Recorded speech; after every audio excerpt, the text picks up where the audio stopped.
Hey everybody, it's Tafony here once again. Hope you're doing well today. We're rambling about the Behringer K2 MKII. It sounds like this.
Oh, what am I getting myself into, y'all? Okay, so after the Behringer RS9 video I did on their trigger sequencer, I said I was never going to do another Behringer video again, and the reason for that is basically because everyone was frustrated about it. Fans of Behringer were pissed off that I pointed out their many controversies at the beginning of the video. Haters of Behringer were mad that I covered it on the channel at all, and I said I would just, it just seemed to not really create any interesting dialogue around it. It just seemed like people were mad at me for the exact opposite reasons, and you know, I don't get anything out of this channel other than to enjoy making videos. But then as time goes on, I just sort of, my aversion to making this is sort of made me really want to make it now. I just feel like it's sort of this, I don't know what I've been filled with dread about whether or not to make this one and deciding to do it and then deciding not to do it. And now I'm sort of feeling like, you know what, we should do it and we should talk about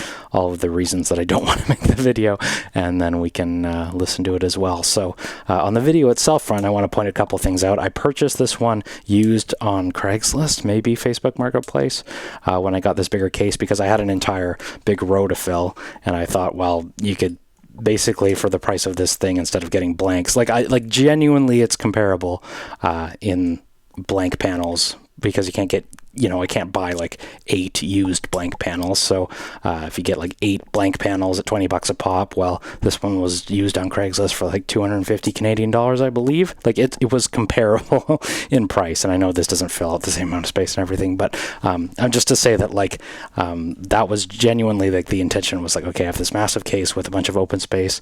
What can we fill it with? Well, K2 MKII that came up on Marketplace. So I made mention of that other RS9 video where people were mad that I pointed out the many controversies. I don't think any new controversies have happened to Behringer since that RS9 video, but just look up all the lawsuits they've been involved in and the, controversies around their use of labor and the city that they built in China and all of those things. I have mixed feelings on that front. I'll just say my opinions on everything on that aren't super solidified. I feel a ton of mixed emotions towards the whole situation because there's a good video by Red Means Recording, and there's a lot of things in it that I actually really disagree with, but he really hits the nail on the head with why I think people feel strongly towards Behringer and other companies like Teenage Engineering and stuff, one way or the other. I think he talks about in it about how people sort of try and build their own personalities out of other companies. As an example, it's a way to create tribalism, as he put it, and it kind of hit the nail on the head. There's lots of things in the video that I didn't like and didn't agree with, but it kind of when that video came out, I just thought why are people so mad at me from both directions for the RS9 one? And I just that made me think okay, well, people see either Behringer as this working class sort of thing that enables people with less disposable income to pick up synthesizers, which is a narrative that is admirable, I think.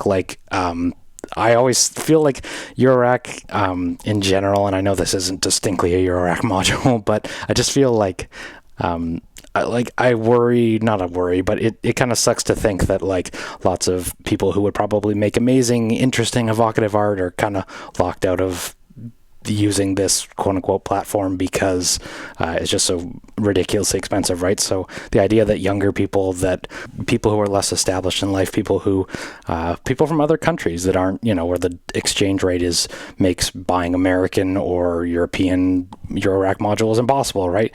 I hate to think that people like that are locked out from the wonderful world of Eurorack because of that. If the controversies that Behringer has been involved in are true, if the things that other people have alleged about them are true, I don't know if that's a better way to go about making those things possible. Do you know what I mean? I just want to point out that I have a hard time looking at the whole thing without ambivalence. You know what I mean? It's hard to not I see where people feel positive towards them for those reasons, and I never really saw it that way until Jeremy in that video pointed out. And I think it was actually supposed to point it out in a negative light is how I kind of read into it. However, it kind of made me think okay, you know what, maybe those people, it's not such a unadmirable thing, right? Sometimes, but then the way Yuli talks to people online too, though, just seems like so incredibly unnecessary, and he kind of seems like the Elon of hardware or whatever, but anyway, that is kind of outside of the topic. And then there's another discussion around we're trying to forge ethics under capitalism is just kind of I don't know, where do you draw the line, right? Am I how much ink has been spilt metaphorically, how many keystrokes have been done about getting mad at or against haters or fans of Behringer. Meanwhile, how many thousands of Chinese products do you use in your everyday life that, would pale in comparison to this? How many gizmos are you looking at right now that probably had even worse labor conditions under Foxconn? Or, I just want to point out that this is hopefully a place where we can discuss some of those things with some open-mindedness and just not, it's not an us versus them thing. We're all musicians. We all care about the world at large. And it seems like, I don't know, when I made that video, it just seemed unexpected that everyone was mad at me for the opposite reasons. And I did try and rewatch that video recently, and it was really painful to go back to something that old. I can't believe how much the channel has evolved in this short time. But anyway, all of that out of the way. Hopefully I didn't blow that completely. I'm going to leave a whole wackitude of links in the description below and encourage you to talk about when I say talk about your feelings, it kind of sounds patronizing, but I just mean let's I want to hear what people think about those things, because honestly too, when picking this up, I'm oh God, am I buying something that was made unethically and I'm going to look like some sort of weird apologist online or whatever when people see it in my rack. But anyway, hopefully people have some interesting input and things to say, and we can talk about this, and then we can get to even worse part of the video, because MS-20 I have heard amazing things about. I have no experience with it. I understand this is legally distinct from the MS-20 in some regard. However, the Rev 1 and Rev 2 is a very popular comparison between the different generations of MS-20. It is inspired by, or however MS-20-esque it needs to be. I don't have any experience with the MS-20s. I don't have any experience with the K1, the pre-revised versions. So you're just going to have to bear with me and look at this as a Eurorack user who's coming at this, I don't know, with somewhat of a blank slate. What I do know about MS-20, and I'll also be transparent with you here, this is the first time I am jumping into this at all. Like I said, this is basically I've been very busy with the channel, pumping out videos most every day. I haven't had a ton of time to get into this crazy routing matrix. It took me a minute to even find the trigger and volt per octave ins. So yeah, basically I just want to give you some preface to say I'm not going to be here to talk about how it compares to the original, how the different revisions work, how I like the desktop case and stuff. This is just my perspective. Hopefully you've been watching the channel for a bit, and you can sort of see, what does Tafony think of the K2 Mark II, and less like, oh, I'm really into the K2 Mark II and this guy doesn't know anything about the MS-20. So hopefully I just want to clear that up, and we can dive into it from there, see how we feel. So what we have going is a little sequence from the Hermod coming out here at the volume. There's a signal out, there's also a headphone out, and I think this is line level, although the phone seems louder. Okay, maybe we'll just stick to the phones then. So there's a big volume knob here which affects the phones. I think this is after the VCA, that's okay. There's a pitch in for VCO 1 and 2. This whole crazy matrix here, I'm tempted to be like, I don't love how this is laid out, but then it's like, again, that is the MS-20 layout, right? That was how the original patch matrix was on there, with all of the, silk screened labels on there. So as much as I'm kind of like, oh, I wish the patch points were just like towards the knobs, I recognize that's not what it's legally distinct from. Anyway, let's listen to it again. So trigger in, there's 2 envelopes, 2 VCOs with a bunch of different fixins. I understand, I believe the ring mod, maybe not the ring mod, but definitely the PWM of the square wave here is new in the K2. This is way too pitched high up. Let's bring this down. So you get 2 oscillators, portamento, master tune. You can do FM between the 2. I'll turn that off though for this one. We have oscillator sync, which makes tuning a lot easier for me, at least. We have VCO mixer, and I believe you can externally patch something in and replace either one of these. There isn't an onboard noise source, I don't think. Well, sorry, let me rephrase that. There is an onboard noise source, but you can't mix it in independently. I believe you have to give up one of your VCO, so it would become one VCO and a noise source, or whatever external source you patch in. And then basically the bread and butter of what the MS-20 or K2 is this double filter. Basically, there is the high pass and low pass independent filters. So it's not like a band pass, although it can make a band pass, separate high pass and low pass filters. Now, if you're, again, I'm going to say this for last time, I'm no MS-20 expert. If you know the reasons why they did all of these things, you understand them in depth. Forgive me, I do not.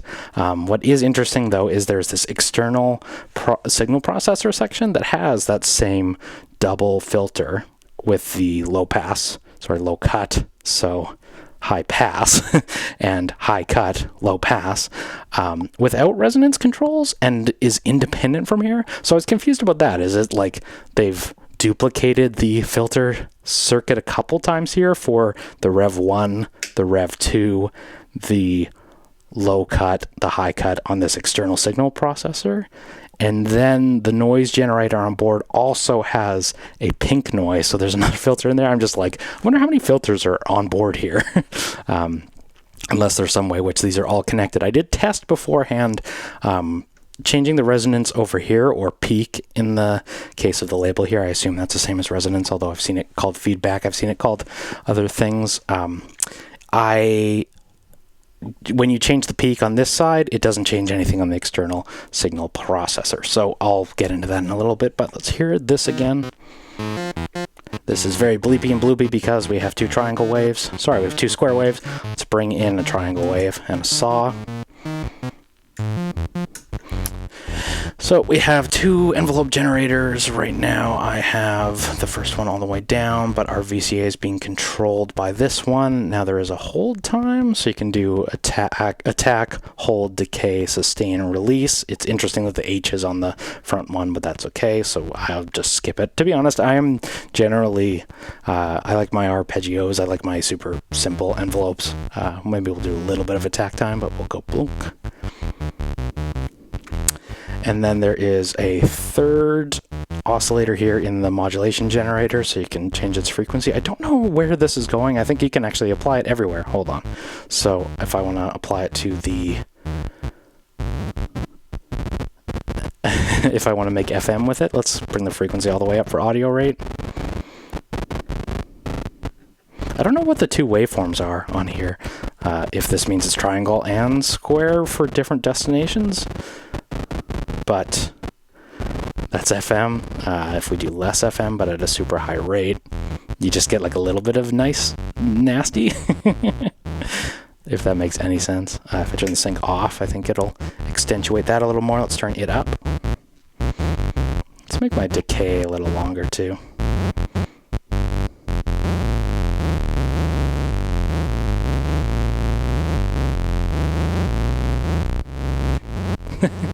Just ridiculous.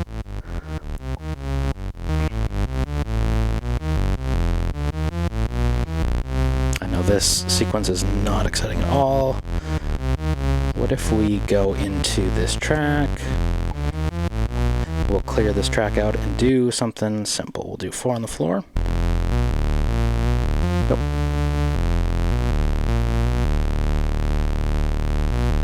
And we'll bring up our octave range a little bit.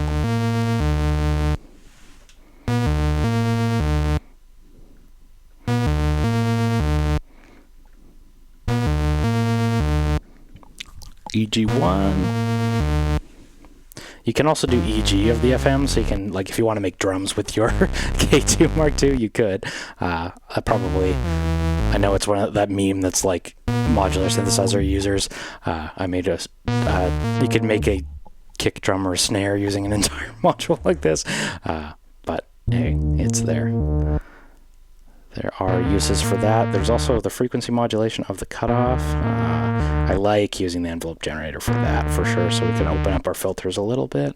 And then maybe we'll bring my frequency down a little bit. I feel like I don't love FM for basic bass lines and stuff. I find, I don't know, maybe there's something I'm missing, but yeah.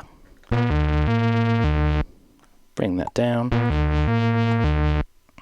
Make our decay, or our delay time. That's another thing I haven't found a use for yet. I know that's like super key in percussive stuff, but let's just bring in another bass line. Open up our filter a little bit more. So let's listen to the filter sounds now. I have a triangle and a sine, but if we go to PWM saw, turn that sync on so it sounds nice and in tune.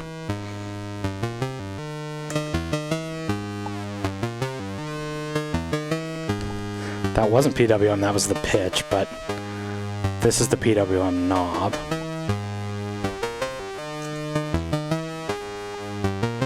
And I understand the PWM is new to the Mark II. There was a square before, but wasn't pulse widthable. So I love PWM, sounds awesome. Let's talk about the filters though. So low pass. This is Rev 1. Peak at 5, which is probably pretty high, but let's hear it. Take off that envelope generator just to hear it sweep.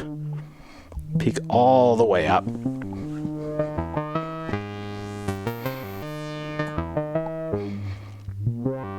Peak at noon. Open that all the way up, take the resonance off. Here is the high pass.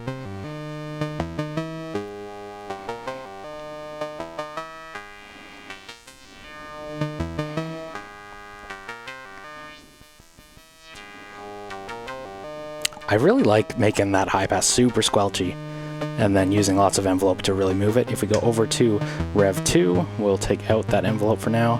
Peak at noon. And then the high pass in Rev 2. And the peak up to noon. Its knobs are feeling kind of cheap because it's a cheap module, but you get what you pay for. I'm curious how well this tracks tuning for that same reason, but I don't know if that's a level of minutia I'm going to get into here. I know lots of people complained about that Moog inspired thing that they put up, the Model D, having a hard time tracking tuning with it, but remains to be seen how this is, because this is basically the first time I'm checking it out. You can do VCO mixing, and I think we should just check out some different waveforms. So we'll just go VCO 1 only. Let's just get our envelope generators in a little bit of our waveform. I wish you could sync the modulation generator. I guess you could just use the envelopes for that reason. No, we don't want FM, so first waveform, this is the triangle wave. Sync is off.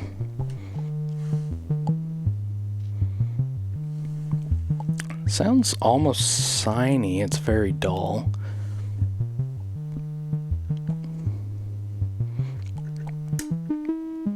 There's more triangle-iness to it. Go to Rev 1.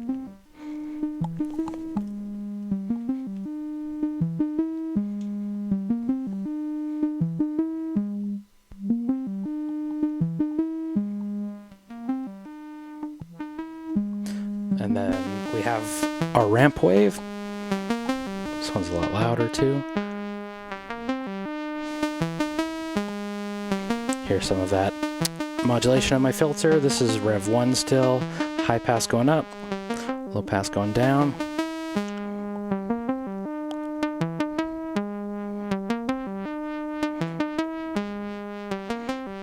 And then to our triangle wave.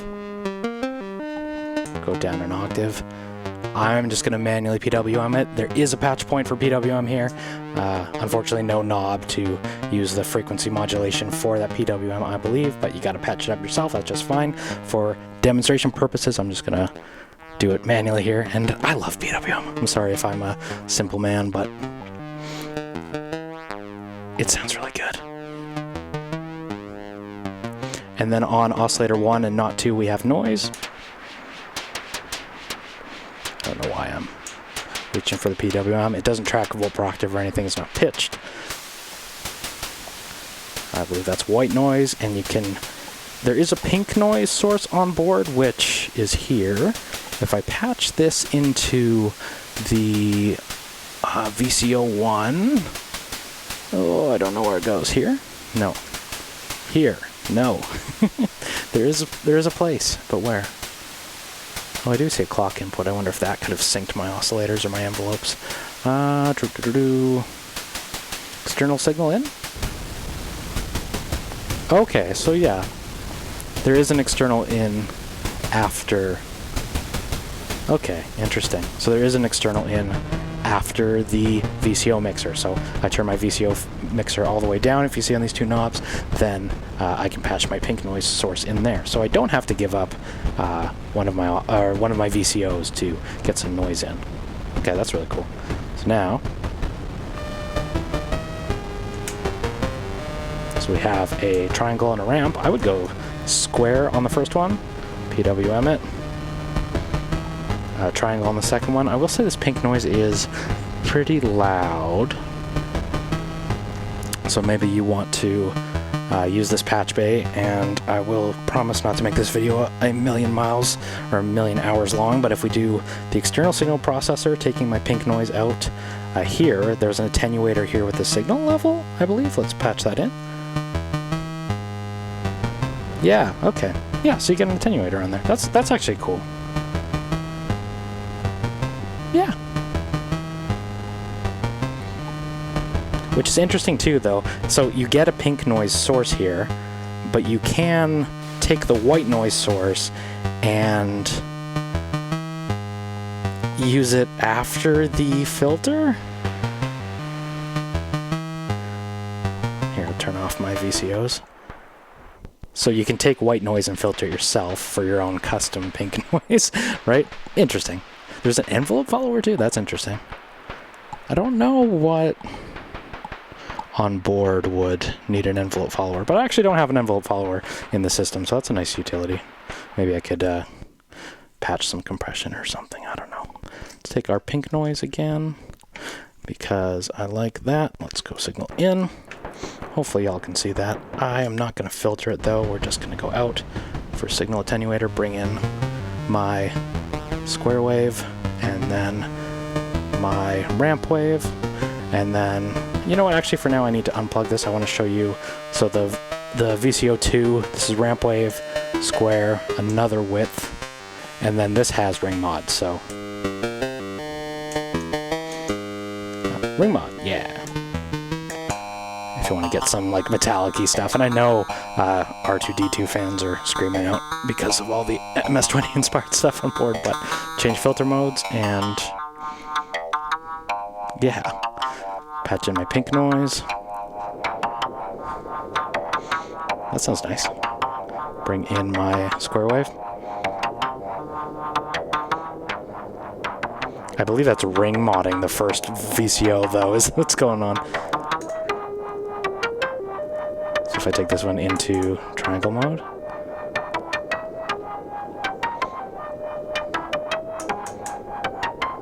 Yeah.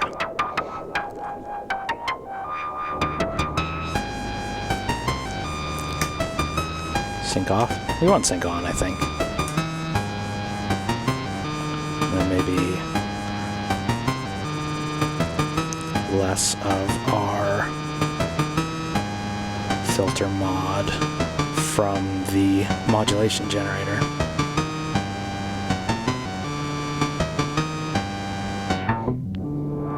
That filter does really sound good.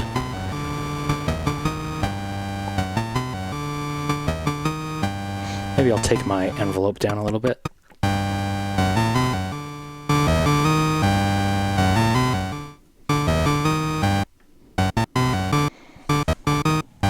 I like a hard-edged envelope too, honestly. If we take our BPM up.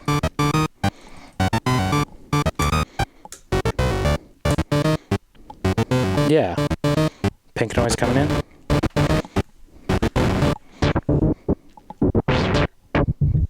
Almost low pass gate it by having the cutoff of that low pass all the way down.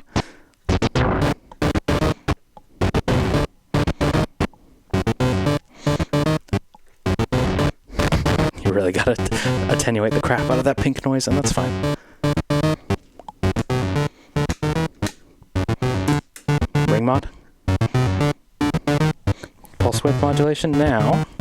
I want to throw an LFO at that PWM, so I'll take one from my mind phaser, which is kind of what I think is the ideal part about having this system in here. If I go to, and we'll just listen to my pulse widthable square wave on the first one. Can I find the PWM in though?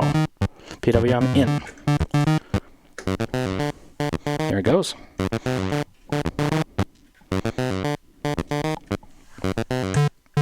Triangle wave.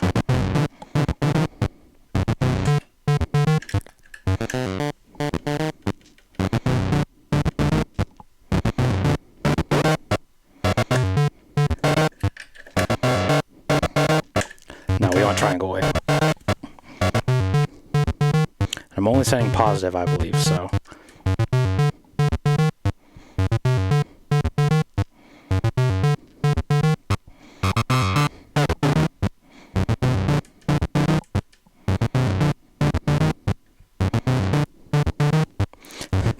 Not synced on the outside, but hey. Oh, you know what? I think I get an output of the modulation output here. Do I? Oh, you do get a sample and hold too. That's interesting. Okay, where is the modulation generator? Out is here. So if I send the modulation generator into the PWM.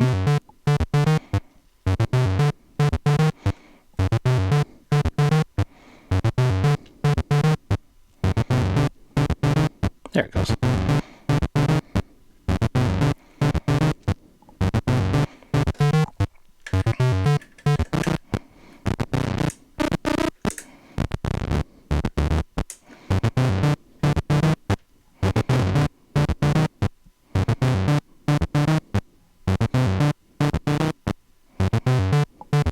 Yeah, there we go.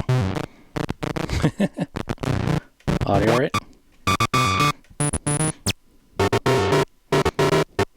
Get some crazy, like, phase model. Those timbers. Yeah. Allophone.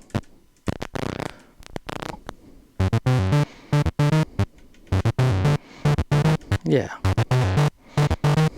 Almost in noise territory, which I do like. Let's go triangle wave on the other side and bring it in.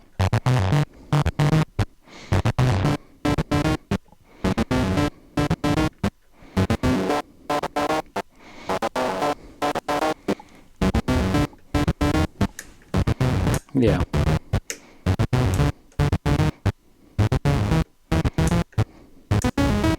Let's go up and register for fun. Bleepy bloopy R2D poo. R2D2 E.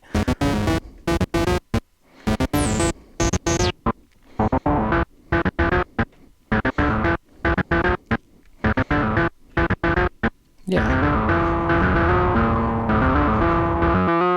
Take that pink noise out of there.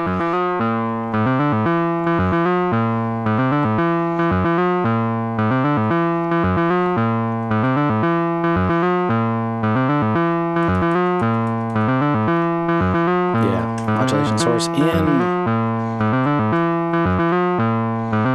Maybe if I envelope generator in, that'd be fun. There we go. There's a PWM. That's what I'm after. Let's stack some super squares for super square mode. Rev 2, let's go to Rev 1. No, people are always wanting to hear the filter.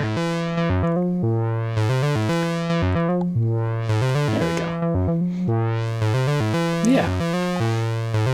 What else didn't we cover? So I guess the other thing that maybe should be screaming at me is if I patch in, oh, I'm running out of cables, y'all. If I patch in an external source in the piston Honda, if I can find a long enough cable. Here's one. Maybe that can be our noise source. Maybe I'll use the attenuator on here instead. So no more pink noise. In goes the piston Honda. External signal in. Heck, what if I turn off my VCO and we'll just use piston Honda as... Sorry, cat hair in my nose. We just use piston Honda as our external voice. So now you get to hear that famous filter with whatever oscillator you want to use. So I'll take my volt per octave out here, and I'll send that.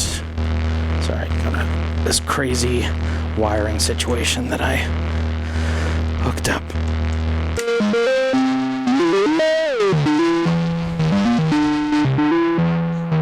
Sorry, my peak was super high, Rev 2. Open that up a little more.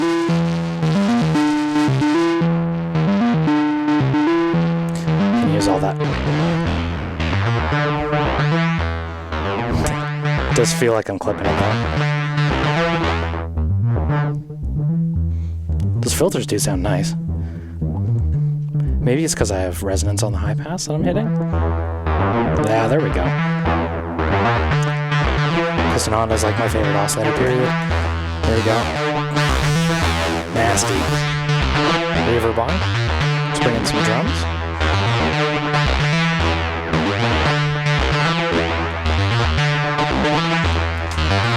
Yeah, I really like how that sounds. That might actually be how I end up using this mode.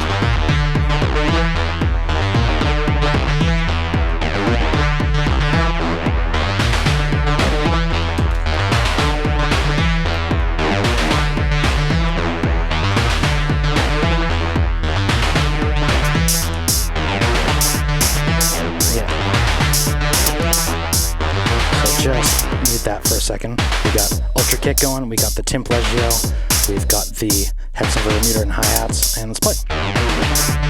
Alright, I'm Tafony, thank you so much for watching. This is the K2 video, hopefully it wasn't too painful for all of us. Let's listen to it to play us out. Take care, and I'll talk to you soon.